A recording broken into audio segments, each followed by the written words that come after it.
Hi hello നമസ്കാരം അസ്സാം വലൈക്കും. ഞാൻ ഈ വീഡിയോ ചെയ്യുന്നത് പ്രധാനമായിട്ടും രണ്ട് കാരണങ്ങളായിട്ടുള്ളത്.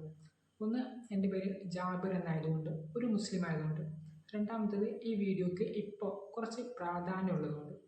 ഓക്കെ, ഞാൻ സംസാരിക്കാൻ ഉദ്ദേശിക്കുന്നത് നമ്മുടെ ഇപ്പോൾ ഡൽഹിയിലൊരു ഭീകരപ്രവർത്തനം, ഒരു സ്ഫോടനം നടന്നില്ല ചെങ്കോട്ടയ്ക്കടുത്ത്. അപ്പോൾ അതിനെക്കുറിച്ച് കുറച്ച് കാര്യങ്ങൾ സംസാരിക്കാൻ നിർത്തി. അതല്ല എൻ്റെ ടോപ്പിക്ക്, അതുമായി ബന്ധപ്പെട്ടാണ്. അതായത് നമുക്കറിയാം ചെങ്കോട്ടയിലെ സ്ഫോടനം ആര് നടത്തി, എങ്ങനെ നടത്തി, എന്തിന് നടത്തി ഒക്കെ നമുക്കറിയാം. അതിൻ്റെ ഡീറ്റെയിൽസിലാണ്. വൈറ്റ് കോളേഴ്സ് സ്ലീപ്പേഴ്സ് സെൽസ് എന്ന് പറയുന്ന പ്രൊഫഷൻസാണ് അത് നടത്തിയത്. അവർ നമുക്കിടയിലൊക്കെ ഉണ്ടാവും അല്ലേ.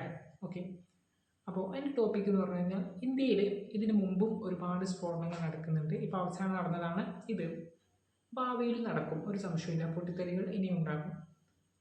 അപ്പോൾ ഇതൊക്കെ ഒരു ഇന്ത്യയിൽ മേജറായിട്ട് നമ്മൾ ഈ ഒരു ഭീകരപ്രവർത്തനങ്ങളുടെ ലിസ്റ്റ് എടുക്കുകയാണെങ്കിൽ അതിൽ മുൻപന്തിയിൽ തന്നെ എന്തുണ്ട്, നമ്മുടെ ഇസ്ലാം മതവിശ്വാസികളുണ്ട് അല്ലെ. സത്യമുള്ള കാര്യമാണ്.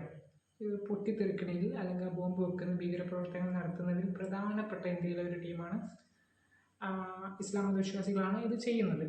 എത്ര തർക്കിച്ചിട്ട് കാര്യമില്ല തന്നെയാണ്. ഒന്നില്ലെങ്കിൽ പാകിസ്ഥാനിൽ നിന്ന് വന്നുകൊണ്ട് ചെയ്യും, അല്ലെങ്കിൽ ഇന്ത്യ എന്നുള്ള ആൾക്കാർ തന്നെ ചെയ്യുന്നുണ്ട്. ഓക്കെ, പലതിൻ്റെ പേരിലുമാകാം. ഓക്കെ, പക്ഷെ ഇവരൊക്കെ ഉപയോഗിക്കുന്നത് മതമാണ്. വളരെ കൃത്യമാണ്, മതത്തിൻ്റെ പേരിലാണ് ചെയ്യുന്നത് അല്ല. മതത്തിന് അത് എന്തിൻ്റെതാണെങ്കിലും ശരി, അവർ അവസാനം ഉപയോഗിക്കുന്നതാണ് ജയ് പാകിസ്ഥാൻ എന്ന് പറഞ്ഞിട്ടല്ല ഇത് ചെയ്യുന്നത്. അല്ലാഹു അക്ബർ എന്ന് പറഞ്ഞിട്ടാണ് ചെയ്യുന്നത്. മതം ചോദിച്ചിട്ടാണ് കൊടുക്കുന്നത്. നീ ഇന്ത്യക്കാരനാണോ ടൂറിസ്റ്റ് ആണോ എന്നാണ് അല്ല ചോദിക്കുന്നത്. നീ മുസ്ലിം ആണോ ഹിന്ദു ആണോ എന്നാണ് കൊല്ലുന്നതിന് മുമ്പ് ചോദിക്കുന്നത്. മതമാണ് കൺസിഡർ ചെയ്യുന്നത് അല്ലേ. അപ്പോൾ ഇത്രയും വലിയൊരു ഭീകരപ്രവർത്തനം മതത്തിൻ്റെ പേരിൽ കുറേ കാലങ്ങളായിട്ട് ഇന്ത്യയിൽ നടക്കുന്നുണ്ട്. എന്നിട്ട് എന്തുകൊണ്ടാണ് മതത്തിൻ്റെ ഉള്ളിൽ നിന്ന് ഈ ഭീകരപ്രവർത്തനങ്ങൾക്കെതിരെ ശക്തമായിട്ടുള്ള എതിർത്തുനിൽപ്പ് ഉണ്ടാകാത്തത്, ശക്തമായ പ്രവർത്തനങ്ങൾ ഉണ്ടാകാത്തത്? എന്തുകൊണ്ട് ശക്തമായ രീതിയിൽ ആളുകളെ ഇതിൽ നിന്ന് പിന്തിരിപ്പിക്കാനുള്ള കാര്യങ്ങൾ ചെയ്യുന്നില്ല? പ്രവർത്തനങ്ങൾ ഉണ്ടില്ല എന്ന് പറയുന്നില്ല, പക്ഷെ അത് ശക്തമായി നടക്കേണ്ട സമയമല്ല ഇപ്പോൾ. കാരണം ഇപ്പോൾ ഇന്ത്യയിൽ എവിടെയെങ്കിലും ഒരു സ്ഫോടനം നടക്കുകയാണെങ്കിൽ ആദ്യത്തെ സംശയം നീളുന്നത് ഇസ്ലാം മതത്തിലോട്ടാണ്. അത് ഏതെങ്കിലും മുസ്ലിം ആയിരിക്കും ചെയ്തത് എന്ന ലെവലിലോട്ടാണ് കാര്യങ്ങൾ പോകുന്നത്. കേരളത്തിൽ പോലും നമുക്കറിയാം അല്ലേ, കേരളത്തിൽ പോലും സംഭവിക്കുന്ന അതൊക്കെ തന്നെയാണ്. മതത്തിൻ്റെ ഉള്ളിൽ നിന്ന് ഇതുപോലെയുള്ള ഭീകരപ്രവർത്തനങ്ങൾക്കെതിരെയുള്ള പ്രവർത്തനങ്ങൾ കാര്യങ്ങളൊക്കെ നടക്കുകയാണെന്നുണ്ടെങ്കിൽ കുറച്ച് കാലം കൂടി, അല്ലെങ്കിൽ ഇനിയുള്ള കാലം ഇന്ത്യയിൽ ഇസ്ലാം മത വിശ്വാസികൾക്ക് സുഖമായിട്ട് ജീവിക്കാം. നടന്നില്ല എങ്കിൽ വളരെ വലിയ ഒരു അപകടം ഇസ്ലാം മതവിശ്വാസികൾക്ക്, മുസ്ലിങ്ങൾക്ക് ഇന്ത്യയിൽ നേരിടേണ്ടി വരും. അതെന്താണെന്നറിയാം, I am not a terrorist എന്ന് തെളിയിക്കേണ്ട ഒരു വൃത്തികെട്ട ഗതികെട്ട അവസ്ഥ വരും. ഉറപ്പാണ്, ഒരു സംശയമില്ല വരും. അല്ലെങ്കിൽ കൃത്യമായിട്ടുള്ള നിയമം കേന്ദ്ര സർക്കാർ മുസ്ലിങ്ങൾക്കെതിരെ, ഇസ്ലാം മതവിശ്വാസികൾക്കെതിരെ കൊണ്ടുവരും. ഇന്നല്ലെങ്കിൽ നാളെ ഇതൊക്കെ സംഭവിക്കും.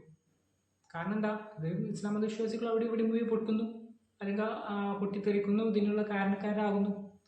ഇതിൻ്റെ ഉള്ളിൽ നിന്ന് കാര്യമായിട്ട് കാര്യങ്ങളൊന്നും ഉണ്ടാകുന്നില്ല. അപ്പം എന്താ, പുറത്തുനിന്ന് ഇത് ഒതുക്കാനുള്ള ശ്രമം ഉണ്ടാവും. സ്വാഭാവികമാണത്. അതിനിപ്പോൾ ആരും കുറ്റം പറഞ്ഞിട്ടൊന്നും കാര്യമില്ല. അപ്പോൾ ഇതില്ലാതിരിക്കണമെങ്കിൽ എന്ത് വേണം, മതത്തിൻ്റെ ഉള്ളിൽ നിന്ന് ഈ തീവ്രവാദത്തിനെതിരെ ശക്തമായ നിലപാടുകൾ എടുക്കണം. നിർഭാഗ്യവശാൽ ശക്തമായ നിലപാടുകൾ എടുക്കുന്നില്ല. എടുക്കേണ്ട ആളുകൾ ആരാണ് എടുക്കേണ്ടത്? ഈ മതവുമായി ബന്ധപ്പെട്ട ആളുകൾ. ആരൊക്കെയാണ്? മതപണ്ഡിതര്, മതവുമായി ബന്ധപ്പെട്ട ഒരുപാട് സംഘടനകളുണ്ട് പ്രവർത്തിക്കുന്നത്. രാഷ്ട്രീയ പാർട്ടികളുണ്ട് മതവുമായി ബന്ധപ്പെട്ട് നിൽക്കുന്ന ഇവരൊക്കെ ഇതിനെ ശക്തമായി എതിർക്കണം, ശക്തമായ പ്രവർത്തനങ്ങൾ നടത്തണം. ഇങ്ങനെയൊക്കെയാണെങ്കിൽ പൊട്ടിത്തെറിക്കാൻ നിൽക്കുന്ന ഒരാളെ ഒരു പക്ഷെ നമുക്ക് പിന്നോട്ടടിക്കാൻ വേണ്ടി സാധിക്കും. ഇപ്പോഴത്തെ ഒരു അവസ്ഥ എന്താ, സ്വർഗത്ത് പോയ ഒരാളിപ്പോൾ നല്ല ഈമാനുള്ള ഒരാളാണ്. അയാളൊരു നോട്ടിട്ട് കഴിഞ്ഞാൽ നമുക്ക് അയാളെ ഒന്ന് എന്താ പറയുക, ബ്രെയിൻ വാഷ് ചെയ്ത് കഴിഞ്ഞാൽ അയാളൊരു സൂസൈഡ് ബോംബാക്കി നമുക്ക് മാറ്റാം. ഇപ്പോഴത്തെ അവസ്ഥ അതാണ്. എന്നാലോ മതത്തിനുള്ളിൽ തന്നെ ഇത് പ്രശ്നമാണ് നിരന്തരം പറഞ്ഞുകൊണ്ടിരുന്നാൽ ഇങ്ങനത്തെ ആളുകളെ നമുക്ക് പിന്നോട്ടടിക്കാം. ഇതുപോലെയുള്ള കെണികളിൽ ആളുകൾ പോയി ചാടുന്നത് കുറക്കാം. ഓക്കെ, അപ്പോൾ ഈ ഒരു കാര്യമൊന്നും പറയണമെന്ന് തോന്നി, അത് പറഞ്ഞതേ ഉള്ളൂ. ഓക്കെ, അപ്പോൾ അതും ക്ലിയർ ആകട്ടെ. ഒരുപാട് കാര്യങ്ങൾ ഇതുമായി സംബന്ധിച്ച് പറയാനുണ്ട്. വളരെ ഷോർട്ടാക്കി കാര്യങ്ങൾ പറഞ്ഞതേ. മതത്തിനുള്ളിൽ നിന്ന് തീവ്രവാദത്തിനെതിരെ ശബ്ദം ഇനിയും ഉയർന്നില്ല എങ്കിൽ പണി പാലും വെള്ളത്തിൽ കിട്ടും.